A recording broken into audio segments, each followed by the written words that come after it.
اللہ تبارک و تعالیٰ نے انسان کو سمجھ بوجھنے کی،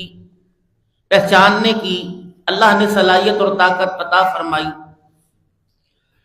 اب یہ اس کی اپنی مرضی ہے کہ اپنی صلاحیتوں کو کہاں تک استعمال کرتا ہے۔ دنیا کے سمجھنے میں ترقی کی ہوئی ہے، دین کے سمجھنے میں کہتا ہے کہ میرے پاس عقل نہیں، میرے پاس صلاحیت نہیں، میرے پاس سمجھ نہیں۔ اس نے اپنی صلاحیتوں کو دنیا کمانے میں، دنیا بنانے میں، دنیا کے سیکھنے میں، دنیا کو پانے میں لگایا، تو اتنی ترقی کر گیا کہ ہر چیز کو پیچھے چھوڑ گیا۔ اگر نیت کے ساتھ اسی صلاحیت کو، اسی نیت کو، اسی طاقت کو آخرت کے بنانے میں، اللہ کو پانے میں، اللہ کے حبیب کو پانے میں لگاتا تو انسان کہاں پہنچتا؟ جیسا اس نے سمجھا اس نے ویسی کامیابی کو تلاش کیا۔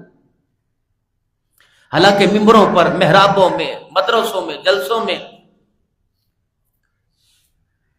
تبلیغ کی صورت میں گھروں تک جا کر آواز لگتی ہے کہ اپنی آخرت بناؤ، دنیا کی زندگی عارضی ہے، آخرت کی زندگی دائمی ہے، لیکن میری سمجھ کہہ رہی کہ نہیں، دنیا کی زندگی ہے سب کچھ، تو دنیا کی زندگی پہ محنت ہو رہی، اور جس چیز کی آواز لگ رہی ہے اسی چیز کی محنت وجود میں آ رہی ہے، اور اسی محنت پر انسان اپنی زندگی کو گزار رہا ہے، اور 100% مرتے وقت کامیابی اور ناکامی کا اسے پتہ لگ جاتا ہے۔ جیسے انسان کسی چیز کے اندر پیسہ لگاتا ہے، اپنی صلاحیت لگاتا ہے، مال لگاتا ہے، اس کو ریٹ کے اتار چڑھاؤ سے، اسے چیزوں کے بھاؤ سے معلوم ہو جاتا ہے کہ یہ چیز میری خسارے میں جا رہی ہے۔ لیکن زندگی کے بارے میں شیطان نے اللہ سے جو مہلت مانگی، اللہ نے عطا فرمائی، تو اس پر اس نے وعدہ کیا تھا کوشش کروں گا زندگی کی آخری سانسوں تک تیرے بندوں کو تیرے سے دور رکھوں گا۔ اللہ کریم نے کریمی کا معاملہ فرمایا اور فرمایا ٹھیک ہے، تو جتنی کوشش کر لے، اگر بندہ میری طرف آنا چاہے گا تو تیری جیسی نیست و نبوت طاقتیں بھی میرے بندے کو میرے قریب آنے میں نہیں روک سکے گی۔ جب وہ بندہ میرے قریب آئے گا تو میں اس کے قریب آنے پر اس کی مدد کروں گا۔ فرمایا اللہ جس سے بھلائی کا ارادہ فرماتے ہیں اسے دین کی سمجھ عطا فرماتے ہیں۔ اب انسان کی کوشش ہے ہی نہیں اللہ کو پانے کی، ہم دور نہ جائیں، اپنی طرف جھانک کر اپنی طرف دیکھیں کہ 24 گھنٹے میں میں نے کتنی کوشش کی اللہ کو پانے کی، صدقات کی صورت میں، خیرات کی صورت میں، اعمال کی صورت میں، ذکر اذکار کی صورت میں، اور اسی طریقے سے اللہ کے ذکر کی تسبیح کی صورت میں، نماز نوافل کی صورت میں، فرائض کی صورت میں، مسجد کی آبادی کی صورت میں، دعوت و تبلیغ کی صورت میں، قرآن کریم کی تلاوت پڑھنے پڑھانے کی صورت میں، اس کی ترقی کی صورت میں، اس سے محبت کی صورت میں نے اللہ کے قریب ہونے کی کتنی کوشش کی۔ دیکھو جس سے تعلق بن جاتا ہے، جس سے محبت ہو جاتی ہے، جس سے الفت کے پیرے ہو جاتے ہیں، جس سے انسان کی زندگی کا مزاج مل جاتا ہے، پھر اس کو سمجھنے میں، اس کو پانے میں آسانی ہوتی ہے۔ اللہ سے تعلق بنایا نہیں، اسے پانا بہت مشکل ہے۔ اللہ سے تعلق بنانے کی کوشش ہی نہیں کی، اور تعلق بنانے میں ہمارے کسی نے مدد نہیں کی، نہ اماں نے، نہ ابا نے، نہ بھائی نے، نہ باپ نے، نہ استاد نے، حتیٰ کہ قرآن پڑھانے والے نے بھی مدد نہیں کی۔ وہ قرآن پاک پڑھا رہا ہے کہ پڑھتے جائیے، لیکن جس کا کلام ہے اس سے تعلق نہیں بنا رہا۔ امام کا اور مقتدیوں کا بھی یہی حال ہے، وہ نماز پڑھا تو رہا ہے لیکن اس نماز میں اللہ سے تعلق اللہ کے بندے کا نہیں بنا رہا۔ اور یہی صورت ہے کہ میرے محترم دوستو بزرگوں کہ آج ہماری نمازیں کامل نہیں، آج ہماری نمازیں ناقص ہیں۔ فرمایا بندہ اللہ کو سب سے زیادہ محبوب کس حالت میں ہوتا ہے؟ جب بندے کا سر سجدے میں ہوتا ہے، بندے کو گمان ہی نہیں، اس کا سر سجدے میں نہیں، اللہ کے قدموں میں ہوتا ہے۔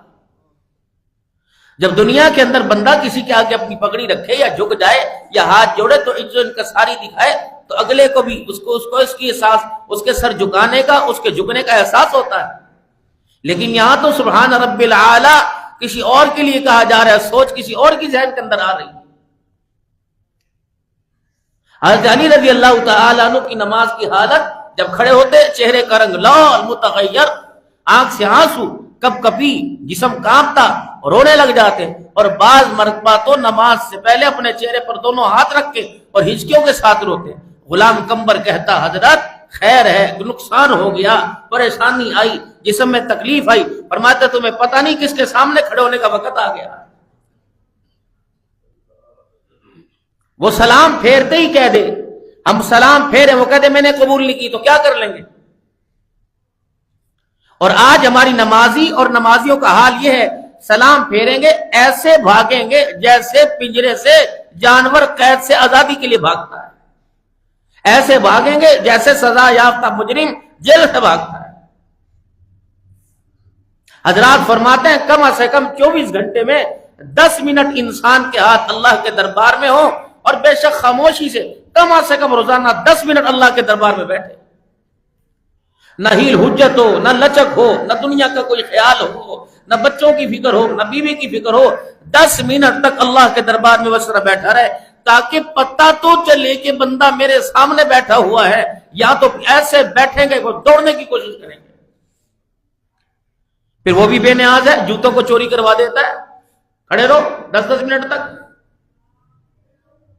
وہ بھی بے نیاز ہے، روڈ پہ ٹریفک کر دیتا ہے، کھڑے رہو 15 منٹ تک۔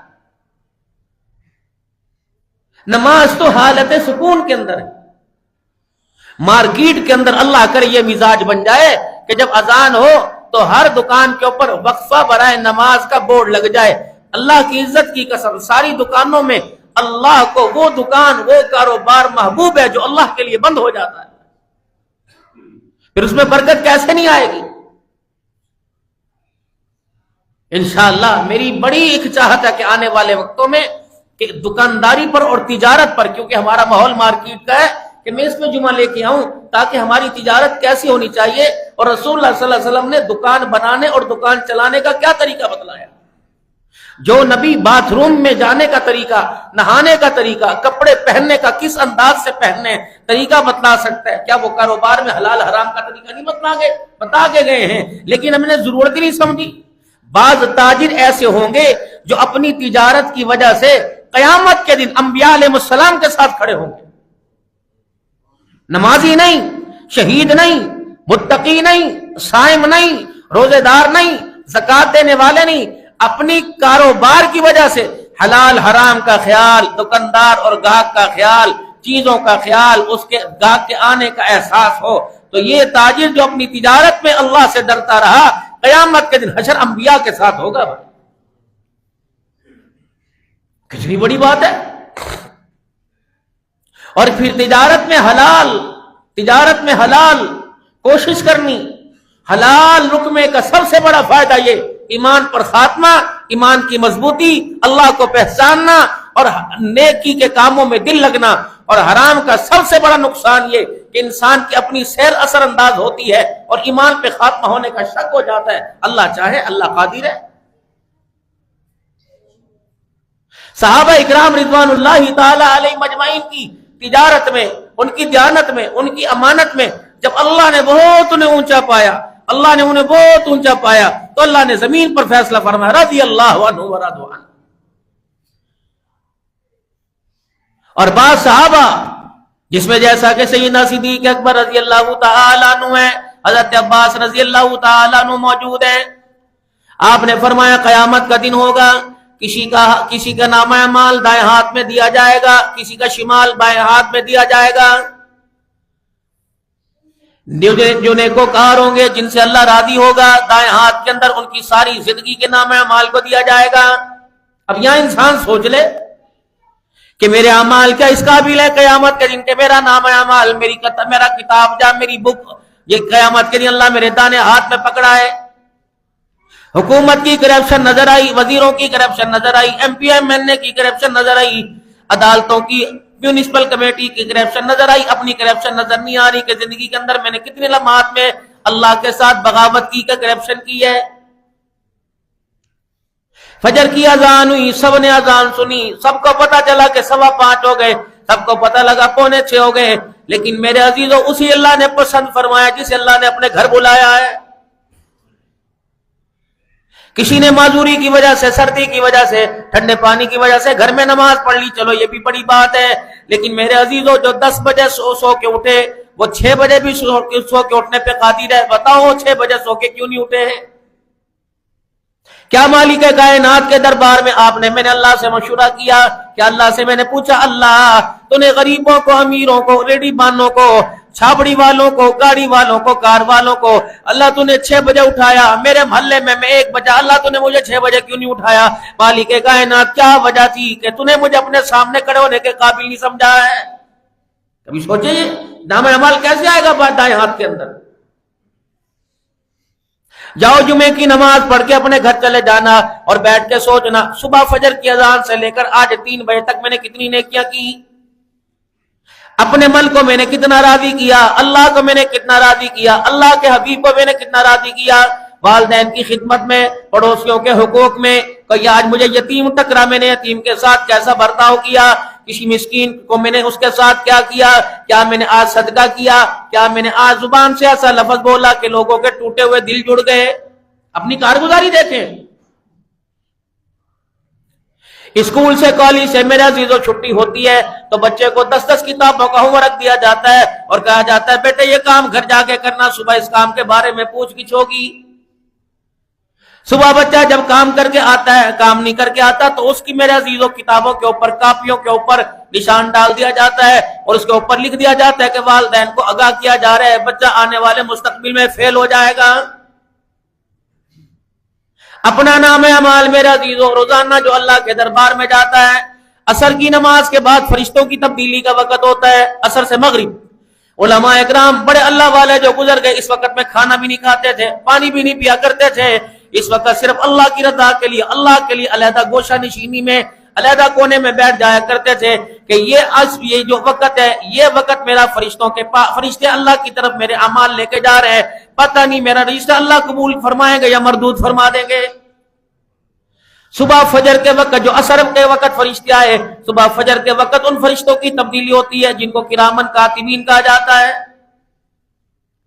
اللہ کی عزت کی قسم ہے جتنی دیر یہاں بیٹھیں گے اتنی دیر تک فرشتے بیٹھا بیٹھا لکھتے رہیں گے، زبان سے سبحان اللہ نکلا فرشتے لکھیں گے، ہاتھ کی انگلی اٹھائی فرشتے لکھیں گے، آنکھ کا اشارہ کیا فرشتے لکھیں گے، دل کی دھڑکن ہوئی فرشتے لکھیں گے، آنکھ جتنی مرتبہ پلک جھپکی فرشتے لکھیں گے۔ قیامت کے دن اقرا کتابک کفا بنفسک اليوم علیک حسیبا، قیامت کے دن سارے کا سارا نام اعمال پیش کیا جائے گا۔ اے میرا بندہ 27 دسمبر کا دن تھا، جمعۃ المبارک کا وقت تھا، تو میرے گھر میں بیٹھا تھا، مجھے پتا تھا چہرہ دنیا دیکھ رہی تھی، میں تیرا دل دیکھ رہا تھا، مجھے پتا تھا میرا بندہ میرے گھر میں بیٹھ کے تیرا دل کس دھیان میں لگا ہوا تھا۔ دلوں کے بھید اللہ جانتے ہیں۔ جب بھی نیکی کی طرف آیا کرو، جب بھی اللہ کے گھر میں آیا کرو، اپنے دلوں کے ساتھ اللہ کے گھر میں آیا کرو۔